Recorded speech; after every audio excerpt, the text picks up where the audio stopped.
कृपया ध्यान दीजिए, मुझ पे नहीं, मेरे YouTube चैनल पे। कमाल टेक चैनल को सब्सक्राइब करिए और बेल आइकन को क्लिक कर दिए प्लीज। हेलो दोस्तों, स्वागत है आपका YouTube चैनल कमाल टेक में। इस वीडियो में मैं आपको वाईफाई की फुल इंफॉर्मेशन दूंगा। वाईफाई का डेवलप स्टेज, वाईफाई कैसे शुरू हुआ, वाईफाई की हिस्ट्री के बारे में, वाईफाई जनरेशन और वाईफाई के बैंड के बारे में। तो वीडियो को एंड तक देखिएगा क्योंकि इसमें फायदा आपका ही है। इस वीडियो में मैं 3 वाईफाई राउटर गिव अवे कर रहा हूं। अगर आपका लक अच्छा है तो आपको घर बैठे बैठे ही एक वाईफाई राउटर फ्री में मिल जाएगा। तो चलिए बिना टाइम वेस्ट किए वीडियो करते हैं स्टार्ट।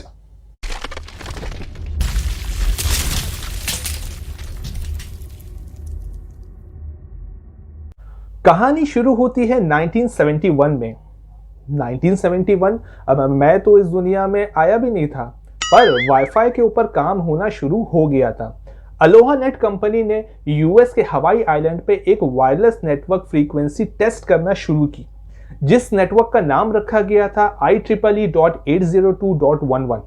ये वाईफाई सेटिंग आज भी आप अपने वाईफाई के सेटिंग में देख सकते हैं, पर कामयाबी हाथ में नहीं आई और पता नहीं क्यों इस प्रोजेक्ट को उस वक्त बंद कर दिया गया। शायद फंड की कमी हो सकती है या फिर मेरे जैसा कोई टेक का बंदा उस जमाने में नहीं मिला हो, क्या पता, कोई भी रीजन हो सकता है। फिर 1985 अब मैं आ गया था कंफर्म मैं आ गया था। 1985 में यूएस फेडरल कम्युनिकेशन कमीशन यानी यूएसएफसीसी ने इस अनलाइसेंस वायरलेस नेटवर्क को इस्तेमाल करना यानी इसके ऊपर काम करना शुरू कर दिया। पर उस जमाने में इस नेटवर्क के ऊपर, वायरलेस नेटवर्क के ऊपर यूएस अकेला नहीं था। इस दौड़ में और भी बहुत सारी कंट्री थी, जैसे नीदरलैंड थी, ऑस्ट्रेलिया थी और भी बहुत सारी कंट्री थी। लेकिन इसमें कामयाबी किसी को नहीं मिल रही थी क्योंकि इसमें बहुत वक्त लग रहा था, बहुत पैसा चाहिए था और ढंग के बंदे यानी मेरे जैसे और भी बहुत सारे चाहिए थे, तो इसीलिए इसके ऊपर बहुत वक्त लगा। फिर 1992 में कैसे न कैसे करके, कुछ भी जुगाड़ करके ऑस्ट्रेलिया की सीजरो कंपनी ने दावा कर दिया कि हमने वायरलेस नेटवर्क बना लिया है।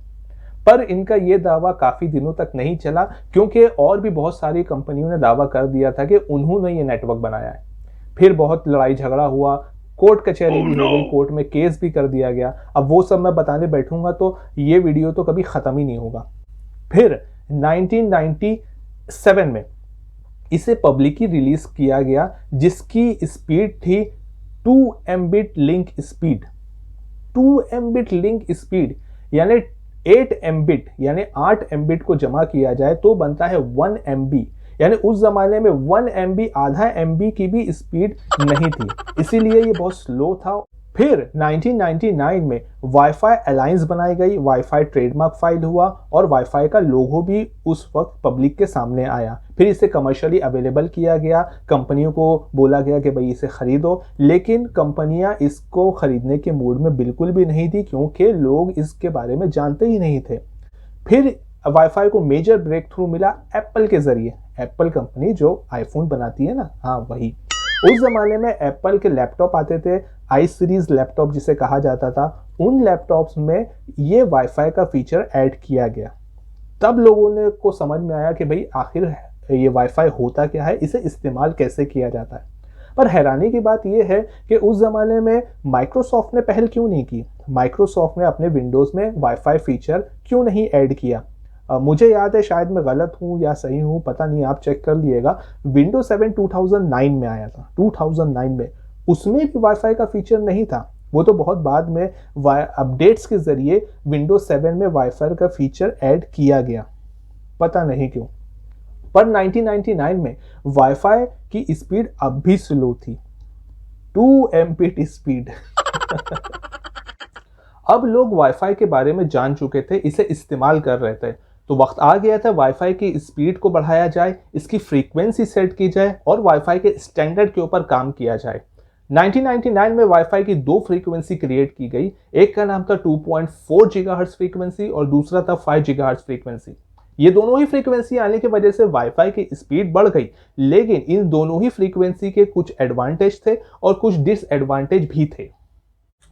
2.4 गीगाहर्ट्ज की फ्रीक्वेंसी काम करती थी रेडियो फ्रीक्वेंसी के ऊपर, यानी वेव बैंड के ऊपर। वेव बैंड होती है ना, ऊपर नीचे आगे पीछे, इसी तरह से डेटा एक जगह से दूसरी जगह ट्रांसफर होता था। 2.4 गीगाहर्ट्ज की जो फ्रीक्वेंसी थी, इसकी वेव कुछ ज़्यादा ही बड़ी थी, इसीलिए इसके जो राउटर होते थे वो ज़्यादा एरिया कवर करते थे ताकि ज़्यादा लोग ऐड हो सके, ज़्यादा डिवाइस ऐड हो सके। 5 गीगाहर्ट्ज की रेडियो फ्रिक्वेंसी उसी तरह से काम करती थी, लेकिन इसके जो वेव बैंड थे वो बहुत छोटे और फास्ट थे। इसी वजह से एक जगह से दूसरी जगह डेटा जो है कुछ ज़्यादा ही तेज़ी में पास हो जाता था। इसके छोटे बैंड होने की वजह से ये ज़्यादा एरिया कवर नहीं कर पाता था। आप 5 गीगाहर्ट्ज के वाईफाई राउटर में स्पीड आपको मिलती थी और डिवाइस भी अच्छे खासे ऐड हो जाते थे, लेकिन वो एक ही जगह पे एक ही रूम में ही बैठकर। तो 2.4 गीगाहर्ट्ज के वाईफाई राउटर में आपको स्पीड इतनी नहीं मिलती थी, लेकिन इसका कवरेज एरिया बहुत ज़्यादा था। 5 गीगाहर्ट्ज के वाईफाई राउटर में आपको स्पीड बहुत ज़्यादा मिलती थी, लेकिन ये ज़्यादा एरिया कवर नहीं करता था। तो यही इन दोनों फ्रीक्वेंसी के एडवांटेज और डिसएडवांटेज हैं। फिर 2008 में कमाल हो गया और जन्म हुआ डुअल बैंड वाईफाई राउटर का, जिसमें आपको 2.4 और 5 गीगाहर्ट्ज की दोनों ही फ्रीक्वेंसी एक साथ देखने को मिलती है। इसकी वजह से स्पीड भी बढ़ गई और कवरेज एरिया भी बढ़ गया। इस टेक्नोलॉजी को उस ईयर नाम दिया गया वाईफाई 4 का। इससे पहले कोई भी ईयर में वाईफाई को इस तरह का न्यूमरिक नाम नहीं दिया गया। फिर 2014 में इसकी स्पीड को और बढ़ाया गया और वाईफाई को नाम दिया गया वाईफाई 5। फिर 2019 में वाईफाई 6 आया, इसकी स्पीड और बढ़ाई गई। उसी साल हमें 6 गीगाहर्ट्ज की फ्रीक्वेंसी भी देखने को मिली है। ये अभी 6 गीगाहर्ट्ज के वाईफाई राउटर अभी अवेलेबल इतने नहीं है, लेकिन धीरे धीरे ये अवेलेबल हो जाएगा, लोग इसे इस्तेमाल करने लगेंगे और इसकी स्पीड कुछ ज़्यादा ही फास्ट है। अगर आपको वाईफाई की और ज़्यादा इन्फॉर्मेशन चाहिए है तो मैंने लिंक डिस्क्रिप्शन में दे दिया है, आप वहाँ चेक कर सकते हैं और वाईफाई के बारे में और जानकारी हासिल कर सकते हैं। अब बात कर लेते हैं कि आपको कौन सा वाईफाई राउटर लेना चाहिए। देखिए, ये आपके यूजेज पे डिपेंड रहता है। अगर आपके पास 2-3 मोबाइल हैं, एक स्मार्ट टीवी है, एक आध लैपटॉप है, तो मेरे हिसाब से आपको 2.4 गीगाहर्ट्ज का डुअल एंटीना वाला वाईफाई राउटर इनफ रहेगा। हाँ, लेकिन अगर आपका यूजेज ज़्यादा है, गेमिंग आप करते हैं, घर में 5-6 मोबाइल हैं, 2-3 स्मार्ट टीवी है, लैपटॉप भी आपके पास ज़्यादा है, तो मेरे हिसाब से आप डुअल बैंड वाईफाई का जो राउटर है वो आप ले सकते हैं। देखिए, अगर आपके पास राउटर अच्छा है लेकिन आपके पास ब्रॉडबैंड जो प्लान है वो अच्छा नहीं है तो कोई फ़ायदा नहीं। अगर आपके पास 5 Mbps या 10 Mbps की स्पीड है आपके ब्रॉडबैंड प्लान में तो ठीक है। तो देखिए, सब कुछ वाईफाई के ऊपर डिपेंड नहीं रहता है, स्पीड भी उतनी होना चाहिए। तो अब वक्त आ गया है आपको गिव अवे के बारे में बताने का। देखिए, मैं इस वीडियो के जरिए 3 वाईफाई राउटर गिव अवे कर रहा हूँ। पहला होगा 2.4 गीगाहर्ट्ज का वाईफाई राउटर, दूसरा होगा 5 गीगाहर्ट्ज का वाईफाई राउटर और तीसरा होगा डुअल बैंड वाईफाई राउटर। अगर आपका लक साथ देता है तो इसमें से आपको कोई भी एक वाईफाई राउटर घर बैठे फ्री में मिल सकता है।